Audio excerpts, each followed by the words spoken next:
नमस्कार दोस्तों, welcome to way study.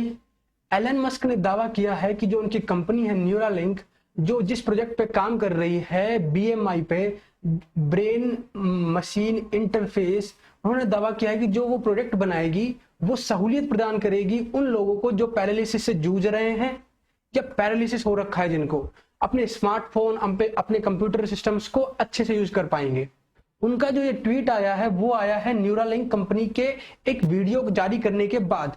जो उनकी कंपनी है न्यूरालिंक, उन्होंने एक वीडियो जारी किया जिसमें बताया गया है कि जो एक बंदर है जिसका नाम पेजर है, वो एक वीडियो गेम खेल रहा है। कंपनी ने दावा किया है कि उस बंदर के अंदर दो न्यूरालिंक डिवाइसेस इंसर्ट कर रखे हैं, एक है लेफ्ट मोटर कॉर्टेक्स में और एक है राइट मोटर कॉर्टेक्स में। जो लेफ्ट मोटर कॉर्टेक्स में इंसर्ट किया है वो कंट्रोल कर रहा है right side of the body का राइट साइड, और जो राइट मोटर कॉर्टेक्स में इंसर्ट किया गया है तो लेफ्ट साइड कंट्रोल कर रहा है बंदर का। अब न्यूरालिंक क्या है?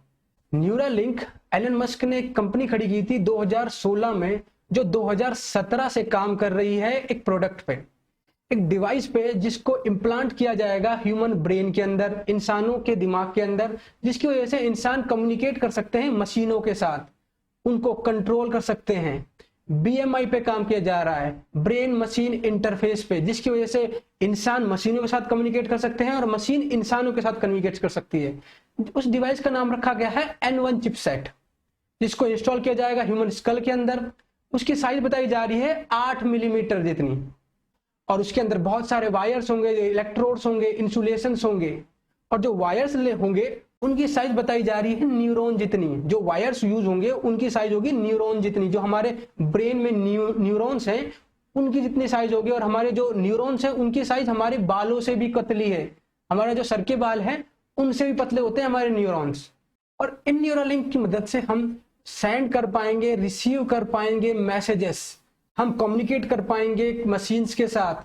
हमारा जो दिमाग होगा वो मशीन्स को कंट्रोल कर पाएगा, हमारे कंप्यूटर सिस्टम्स को, हमारे मोबाइल सिस्टम्स को, जो हमारे स्मार्टफोन्स है उनको, जो हमारे एआईस होंगे, जो इंस्ट्रूमेंट्स होंगे जो एआई पे काम कर रहे होंगे, हम उनको अच्छे से कंट्रोल कर पाएंगे। और कंपनी का कहना है कि हम काम कर रहे हैं बीएमआई सिस्टम पे। क्या? BMI system, brain machine interface, जिसकी वजह से हमारा ब्रेन और जो मशीन होगी वो एक दूसरे से कम्युनिकेट कर पाएंगे। हम खड़े होकर बिना बोले गाना सुन सकते हैं, हम कुछ भी सीख सकते हैं कंप्यूटर से।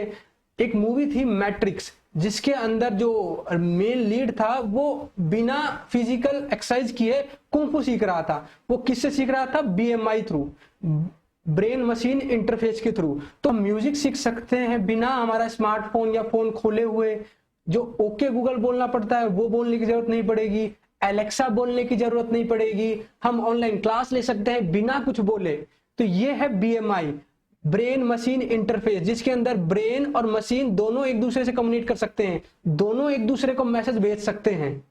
अब ये काम कैसे करता है? अगर हमारी बॉडी को कोई एक्टिविटी करनी है तो उसके लिए हमारे ब्रेन को, उस बॉडी पार्ट्स को एक मैसेज सेंड करना होगा कि भाई अब बॉडी को दौड़ना है या सोना है या एक्सरसाइज करनी है या पढ़ना है, और वो मैसेज जाएगा किसके थ्रू? न्यूरॉन्स के थ्रू। हमारे दिमाग में एक बड़ा नेटवर्क है न्यूरॉन्स का, जो एक दूसरे से कनेक्टेड है, और वो कम्युनिकेट करते हैं केमिकल सिग्नल्स के थ्रू। कौन से केमिकल सिग्नल्स? उनको बोलते हैं हम न्यूरोट्रांसमीटर्स। इन न्यूरोट्रांसमीटर्स की वजह से इलेक्ट्रिक फील्ड जनरेट होती है, और जो चिपसेट हमारे दिमाग में इंस्टॉल की जाएगी उनमें जो इलेक्ट्रोड्स होंगे वो इन इलेक्ट्रिक फील्ड्स को रीड करेंगे। उसको रीड करने के बाद वो उसको ट्रांसलेट कर देंगे उस एल्गोरिदम में या उस लैंग्वेज में जो मशीन से हम कम्युनिकेट करना चाहते हैं वो समझ सके। इसके थ्रू हम बात कर सकते हैं, जो हम सोचेंगे हमारे दिमाग में वो ही मशीन्स को पता चल जाएगा। हमको कुछ बोलने की जरूरत नहीं है। हमको गाना सुनना है तो हम सोच सकते हैं और वो मशीन में चल जाएगा। हमारे कंप्यूटर सिस्टम में कोई गाना चलाना है, हमारे मोबाइल में कोई गाना चलाना है, हम सोचेंगे वो चल जाएगा। हमको कुछ सीखना है, हम सोचेंगे वो चल जाएगा। तो ये काम करता है किसके बेसिस पे? जो हमारे बॉडी में न्यूरॉन्स हैं उसके बेसिस पे। कंपनी का कहना है कि ये जो इंस्टॉल किया जाएगा, जो इम्प्लांट किया जाएगा, जो N1 चिपसेट है, वो ह्यूमन ब्रेन में इम्प्लांट किसके थ्रू किया जाएगा? क्योंकि कंपनी का दावा है, जो एलन मस्क साहब हैं उनका कहना है कि कोई भी स्किल्ड ह्यूमन बीइंग इतना स्किल्ड नहीं है कि वो दिमाग में जाकर उसको जो ह्यूमन ब्रेन है उसके अंदर उसको इंस्टॉल या इम्प्लांट कर सके। कंपनी का दावा है कि उनके पास रोबोट्स हैं जो इम्प्लांट कर सकते हैं बिल्कुल प्रिसाइसली इस डिवाइस को आपके कॉर्टेक्स के अंदर, और ऐसे करीबन 10,000 इलेक्ट्रोड्स आपके दिमाग में डाले जाएंगे। तो इनका यूज कहां कहां पर है, जो डिवाइसेस बनाए जा रहे हैं इनका यूज कहां कहां पर होगा? वैसे तो कंपनी का कहना है कि ये हर सेक्टर में यूजफुल है, क्योंकि इनमें आर्टिफिशियल इंटेलिजेंस, मशीन लर्निंग जैसी टेक्नोलॉजीज को हम इंप्लीमेंट कर पाएंगे बहुत इजीली। लेकिन जो शुरुआती दौर है, जो इनिशियल फेजेस है, उसके अंदर हम हेल्थ इंडस्ट्रीज पे ज्यादा फोकस करेंगे। जैसा कि एलन मस्क ने कहा कि जो पैरालिसिस से जूझ रहे हैं, जिनको पैरालाइज हो चुके हैं जिनकी बॉडी, वो अच्छे से सहूलियत होगी उनको अपने सिस्टम्स को यूज करने में, अपनी मशीन्स को यूज करने में। वैसे ही जिनकी आंखें जा चुकी है, जिनकी नजरें कमजोर है, उनके लिए भी यूजफुल है। जिनकी ब्रेन या न्यूरोलॉजिकल डिसऑर्डर्स है जिनको, उनके लिए भी यूजफुल है। जैसे मेमोरी लॉस हो चुका हो, मेंटल इलनेस हो, स्ट्रेस हो, जिनको डिप्रेशन हो, पार्किंसन डिसीज से कुछ जूझ रहे हो, स्पाइनल कॉर्ड की कोई प्रॉब्लम हो, तो ऐसी बीमारियों से लड़ने के लिए भी ये ज्यादा महत्वपूर्ण है। कंसर्न क्या क्या है या चिंताएं क्या है इन प्रोडक्ट्स या चिपसेट्स को लेकर?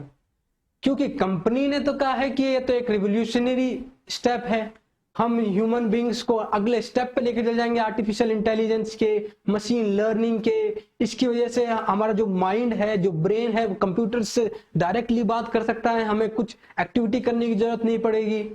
लेकिन बहुत से लोगों का दावा है कि अभी तक ये जो टेक्नोलॉजी है ये ह्यूमंस पे टेस्ट नहीं की गई है, ये अभी भी सुअरों पर, चूहों पर या बंदरों पर ही टेस्ट की जा चुकी है। तो हमारा ह्यूमन ब्रेन, हमारा जो ब्रेन है वो कैसे रिएक्ट करेगा इस टेक्नोलॉजी को लेकर, जो डिवाइस हमारे दिमाग में डाला जाएगा उसको लेकर, हमारी जो बॉडी है वो कैसे रिएक्ट करेगी, ये अभी भी क्वेश्चन मार्क है। अगर हम इंटरनेट से कनेक्ट होंगे इस टेक्नोलॉजी को लेकर, तो पॉसिबिलिटी है कि कोई हैकर हमारा जो डाटा है, जो हमारे ब्रेन में जो डाटा है वो चुरा ले, हमारी याददाश्त चली जाए, वो अल्टर कर दे, वो डिलीट कर दे, यही पॉसिबिलिटी है। क्योंकि हम कनेक्ट तो इंटरनेट से ही करेंगे, कंप्यूटर से ही करेंगे, सब इंटरनेट से कनेक्ट होंगे एक दूसरे से, तो इसकी भी पॉसिबिलिटी है। टाइमलाइन, कितने दिनों तक ये ब्रेन में रहेगा? कंपनी का तो कहना है कि अभी हम 10 साल तक का एटलीस्ट सोच रहे हैं, कंपनी का तो ये कहना है। तो लेकिन अभी भी टाइमलाइन को क्लैरिटी नहीं की गई है कि टाइमलाइन कितना होगा इसका रहने का। क्या बाद में इसको निकाल दिया जाएगा? ये निकाल सकते हैं हम बाद में कभी, अगर हमको लगे कि यार ये ज्यादा प्रॉब्लम क्रिएट कर रही है तो इसको निकाला जा सकता है कि नहीं निकाला जा सकता, ये अभी भी क्वेश्चन मार्क है। आप अपनी राय बताइएगा, अपना ओपिनियन जरूर बताइएगा कि जो डिवाइसेस बनाए जा रहे हैं, जो ये AI की बात की जा रही है, ML की बात की जा रही है, जो दिमाग में चिपसेट्स लगाए जा रहे हैं, इनके ज्यादा बेनिफिट्स होंगे या ज्यादा लिमिटेशंस होंगे? नमस्कार।